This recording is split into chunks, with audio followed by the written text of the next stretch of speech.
আসসালামু আলাইকুম। ওয়ালাইকুম আসসালাম। আপনার নাম? আমার নাম মোহাম্মদ মহিউদ্দিন। মহিউদ্দিন ভাই, আপনি ওই যে তানভীর আহমেদ রবিন ভাইয়ের অ্যাপস থেকে অভিযোগ করছিলেন জি। আপনাদের এলাকাতে, কি অভিযোগ ছিল? আমার অভিযোগ ছিল এখানে খালে অনেক ময়লা জমে গেছিল। আশেপাশের এলাকার যে ময়লাগুলো সব খাল দিয়ে বের হচ্ছিল, জমে একবারে আপনার গাছ হয়ে গেছিল, কিছু কিছু সবুজ ঘাস হয়ে। ঘাস হয়ে গেছে। জি, তো আমি ওটা ছবি তুলে আমি দেখলাম যে তানভীর আহমেদ রবিন ভাইয়ের একটা app খুব ভালো, ওখানে অভিযোগ বক্স আছে, তো আমি ছবি তুলে অভিযোগ দিছি, সাথে সাথে জানাইছি।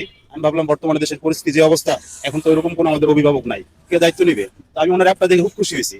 আমি ভাবলাম যে একটু চেষ্টা করি, দেখি অভিযোগ জানাই, এটার কোনো পরিপ্রেক্ষিতে ফলাফল পাওয়া যায় কিনা। তো আমি খুবই অবাক হয়েছি, এত দ্রুত এত চমৎকার এই অ্যাপসের আপনার এটার যে একটা রিপিট পাইছি, আমি এটা অবাক অলরেডি আসলে। সমাধান হয়েছে আপনার জি জি, সমস্যা? হ্যাঁ, এই যে এই খালগুলো পরিষ্কার ছিল না, তো এখানে আপনার গাছ হয়ে গেছিল। বন্ধ হয়ে গেছে। হ্যাঁ, পানি চলতো নিচে দিয়ে অল্প, আর উপরে পুরো আপনার ময়লা আবর্জনা স্তূপ জমে ছোট ছোট এতটুকু এতটুকু গাছ হয়ে গেছিল। ঘাস হয়ে জি গেছে। জি, আওয়ামী লীগ সরকার আমার কোনো উন্নয়ন তো তারা করেই না বিন্দু পরিমাণ, যা করার টুকটাক সালাদুল সাহেব করছে। হ্যাঁ, এই অ্যাপসের ব্যাপারটা আপনি জানছেন কিভাবে? অ্যাপসের ব্যাপারটা আমি ওই একদিন গুগল করতেছিলাম, সার্চ করতেছিলাম, হঠাৎ করে আমাকে সাজেস্ট করছে যে একটা অ্যাপস, আমি দেখতাম তানভীর আহমেদ রবিন ভাইয়ের ছবি দেখা যায়। আমি চিন্তা করলাম ইনস্টল করি।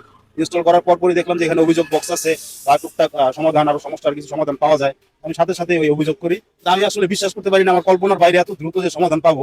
আর এটা তো সামান্য কাজ না, যে আসলে শরীর একটা থেকে শুরু করে আপনার ওই শামপুর ব্রিজ পর্যন্ত, আমি গতকালকে গেছিলাম, ওখানে দেখলাম ব্রিজ পর্যন্ত সুন্দর পরিষ্কার হয়ে পানি একবার স্রোত সুন্দর নেমে চলে যেতেছে। বুঝতে তো পারছি। এইভাবে যদি ধারাবাহিকতা অব্যাহত থাকে, আশা করি যে আমরা খুবই উপকৃত হবো। এটা ভাষা প্রকাশ করার মতো না। এই অ্যাপসের এই ধরনের আইডিয়া বা এই ধরনের সমস্যা এর আগে কখনো দেখতে পাচ্ছেন? না না, এর আগে কখনো এই আমাদের বাংলাদেশে বিগত দিনে কখনো এরকম অ্যাপস দিয়ে সমস্যার সমাধান আমরা কখনো পাই নাই।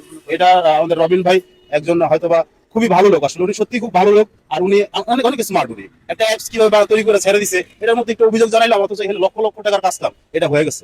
আমার তো ধারণার বাইরে, কল্পনার বাইরে, এটা অবিশ্বাস্য, একদম অবিশ্বাস্য। বুঝতে পারছি। আপনার জি মূল্যবান মতামত আপনাকে ধন্যবাদ। জি, আসসালামু আলাইকুম।